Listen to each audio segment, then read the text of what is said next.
Pozdravljam vas tudi v imenu naše direktorice Posavskega muzeja Brežice, Alenke Černelič Krošelj.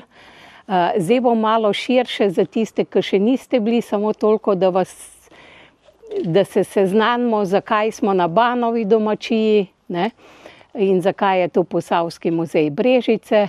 Hkrati pa potem še na kratko malo samo zgodovino o tej Banovi domačiji. To nedeljo smo se zbrali, zato da se podružimo malo, hkrati da si pogledamo sadjarsko zbirko oziroma zbirko, ki smo jo naslovili Posavje sadjarski raj. To zbirko smo odprli v prostorih gospodarskega poslopja na Banovi domačiji maja 2022. Tako in skupaj jasno Posavski muzej, sodelovali smo tako z lokalnimi društvi, predvsem med njimi je sadjarsko društvo Artiče, ki je bilo tudi kot društvo glavni pobudnik te razstave, z njimi krajevna skupnost Artiče in potem še tudi turistično društvo Artiče. Tako, smo pa, se pravi, na Banovi domačiji, to je domačija, ki ima tradicijo oziroma stara več kot 200 let. Potem so se tukaj domačini, med njimi je bil Miha Haller, tudi učitelj v artiški šoli, ki je med prvimi predlagal, to je, mislim, da je bilo 1998, da naj bi se ta Banova domačija razglasila za kulturni spomenik. Jasno, do tega je potem tudi prišlo in je tako od leta 2003 oziroma 2004 kulturni spomenik lokalnega pomena. Hkrati so potem vsi ti domačini se združili in dali tej domačiji namembnost. Tule stojimo pred hišo, nasproti hiše je gospodarsko poslopje. Hkrati imamo v prvem delu, kjer je zdaj prvi del zbirke oziroma prvi prostor, so spravljali sadje, v drugem delu je bil hlev, potem je pa bila še kahča in pa jasno prvi pa drugi del odprt. Potem je zraven gospodarskega poslopja sodijo še svinjaki, koroznjak. Za gospodarskim poslopjem je še čebelnjak, ki žal ni več delujoč. Potem izza čebelnjaka je tudi pripadajoča tej kmetiji sušilnica za sadje. To je v bistvu še ta stara sušilnica, nizki, lahko bomo šli potem pogledat, se lepo vidi. Ampak to je vse v bistvu področje te Banove domačije, kateri je tudi pripadala gnojna jama, apnena jama. Hkrati je tam še en del, ki pa zaenkrat še ni odkupljen, to je vinski hram, ampak to je pa v bistvu, se pravi, to je celota te Banove domačije. Pomembno je, da so vsi objekti gospodarski, tako svinjaki, gospodarsko poslopje in hiša kriti s slamo. Tako, zdaj pa, če gremo pogledat še samo sadjarsko zbirko, oziroma bi prej še tu povedala, kako je nastajala ta zbirka, kot smo omenila na pobudo sadjarskega društva Artiče. Sadjarsko društvo je bilo ustanovljeno 1992. leta kot sadjarsko društvo Posavja, ki ima tudi kot glavno nalogo jasno širitev sadjarstva, ampak tudi vsako leto prirejajo sadjarske dneve Posavja. To društvo je zelo številčno, ne sega pa samo v Posavje, ampak tudi pokriva del Dolenjskega. In tako so nam oni prišli s predlogom, da imajo tu kar nekaj predmetov, orodij, ki so povezani s sadjarstvom, niso več v uporabi in da bi želeli prikazati to dediščino. Muzej je jasno stopil nasproti, kajti ena od glavnih nalog muzeja, to je skrb za dediščino Posavja, saj smo Posavski muzej, je tudi ta, da sodelujemo z lokalno skupnostjo. Ena najpomembnejših nalog in da prisluhnemo in da skupaj z njimi skrbimo za to našo dediščino, ki je skupna naša. No, in tako smo te predmete, sicer predmetov je skupaj zdaj v obeh prostorih 34. Nekako smo pa bili, kako bi rekla, omejeni z velikostjo prostora. Oba prostora sta mala, hkrati smo upoštevali vse te standarde razstave in to, da je razstava dostopna čim več ljudem, tudi gibalno oviranim, zato bo mogoče, ko boste vstopili, boste rekli, joj, malo predmetov. Predmeti so postavljeni tako, da lahko pri posameznem sklopu razložimo nek cikel oziroma delovanje sadjarstva v Posavju. Kot vemo, zakaj Posavje sadjarski raj. Kot vemo, je Artiče z okolico. Artiče je bilo do druge svetovne vojne samostojna občina, po drugi svetovni vojni pa postala krajevna skupnost z 8 vasmi oziroma 8 pa pol, ker ena se deli v drugo krajevno skupnost. In hkrati je tu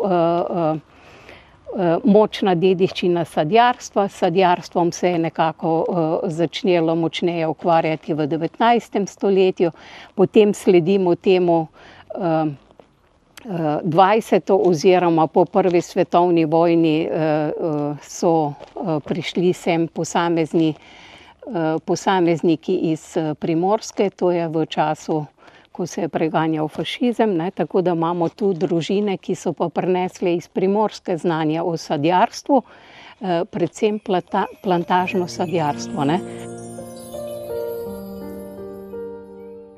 Malo se pogovorimo, vam še kaj povem dodatnega.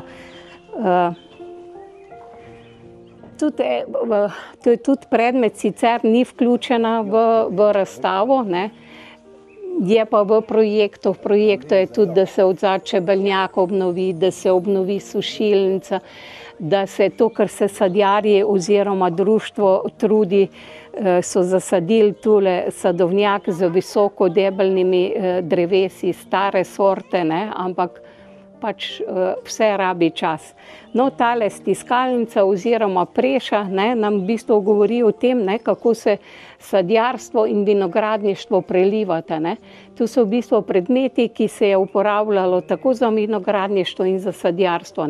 Kot vemo, je bilo v zgodovini, sploh na tem našem območju, ki je tudi vinorodno, ne samo sadjarsko močno, je bilo 19. stoletje, konec 19. stoletja pojav trtne uši.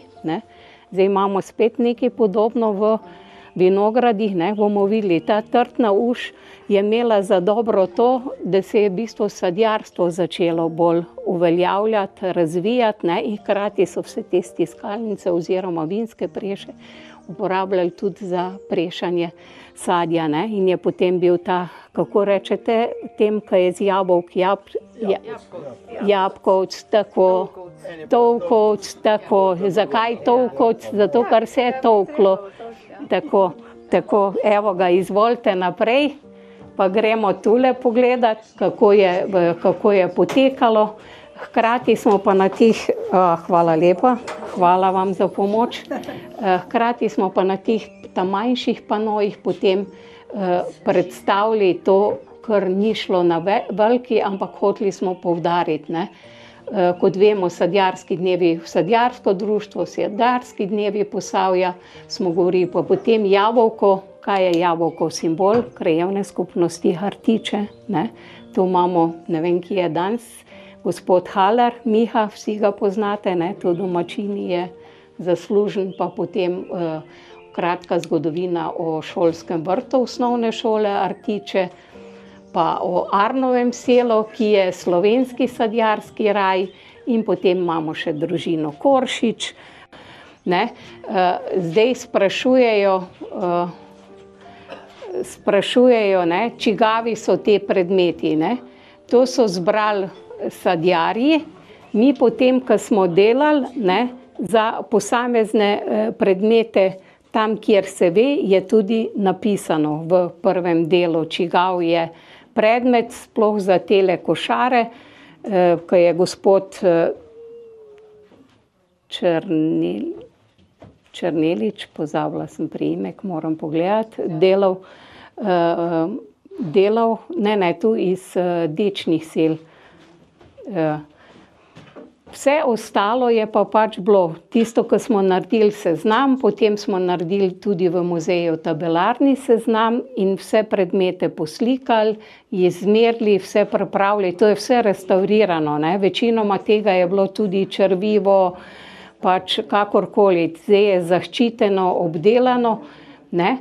In kdo je pa lastnik teh predmetov, smo pa spraševali sadjarje, ki so zbirali te predmete od ljudi. In tam, kjer so nam napisali, smo tudi mi napisali. Ne? Gospod Vovčanšek je zraven sodeloval, ne? In nam tudi pomagal določiti, čigavi so predmeti. Ne? Tule v ozadju sta potem še dva malna, kot pravijo to, oziroma mlina, ne, tako za grozdje kot sadje, ne. Tu je zanimiv primer, če pridete pogledati tega z temi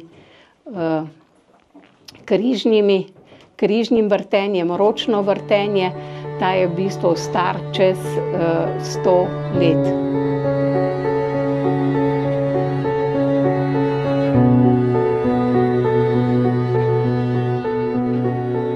Ja, danes bom v bistvu na hitrico pokazal en del izdelave noža. To je ta del, kjer se kuje nož, se pravi rezilo. Postopek je v bistvu dosti enostaven, je pa tako, da gre lahko veliko stvari narobe. In je tle potrebno skozi spremljati barvo, se pravi kosa železa oziroma jekla, pa potem, da oblika ne pobegne, da slučajno ne naredimo pretankega noža, da naredimo točno to, kar hočemo narediti. Tako da ja, hitra predstavitev izdelave, vsaj prvega dela, no, tako.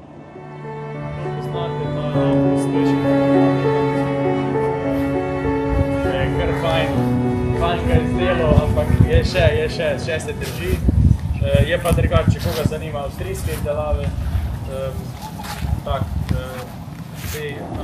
ukvarja še s čim drugim, ta recimo krmel iz Škotske Loke, oni vem, da so znani po orodju, sekire,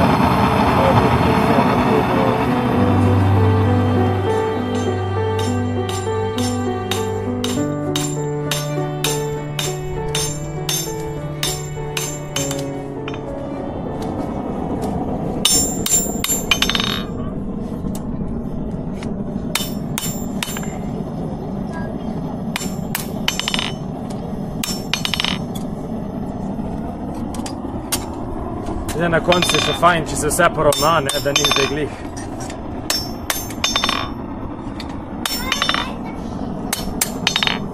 Če je lepo zvito, je to lepo.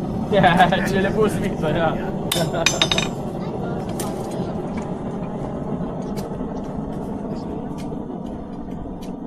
Evo, tu je to.